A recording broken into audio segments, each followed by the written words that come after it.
Krerët më të lartë të shtetit, presidenti Bujar Nishani dhe kryeministri Sali Berisha kanë reaguar për situatën e krijuar së fundi, ku ministri i jashtëm grek anulloi vizitën në Shqipëri pas deklaratave të kryeministrit për Shqipërinë etnike nga Preveza në Preshev. Kreu i shtetit tha se festimet e përvjetorëve lidhen me vlerësimin e historisë, por kjo, tha ai, nuk lidhet me dëshirën e Shqipërisë për të marrë territore ndaj fqinjve. Nuk ka asnjë lloj pretendimi territorial nga Shqipëria dhe shqiptarët për vendet fqinje, por natyrisht në rastet e referimit historisë dhe në momente të tilla kur kujtohet historia dhe më shumë se kur në ditët e pavarësisë dhe të 100 vjetorit mund t'i referohemi ngjarjeve historike, unë besoj që nuk përbën asnjë cënim të interesave territoriale apo kombëtare të kërkujt tjetër.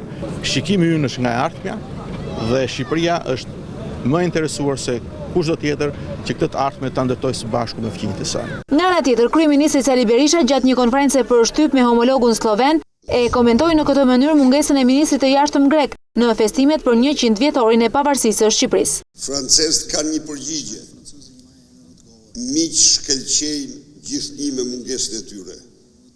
Gjatë festimeve për 100 vjetorin e pavarësisë me 27 nëntor në Vlorë, kryeministri deklaroi para vlonjatëve se festohet pavarësia e Shqipërisë etnike, Shqipërisë të gjitha trojeve shqiptare, nga Preveza në Preshev, nga Shkupi në Podgoricë. Kjo deklarat ka sjellë reagime të forta nga pala greke, çka bëri që ministri i jashtëm grek të anullonte vizitën në Shqipëri. Ndërkaq, në njoftimin e Këshillit të Ministrave të Greqisë, thuhet se marrëdhëniet diplomatike mes Shqipërisë dhe Greqisë janë në krizë.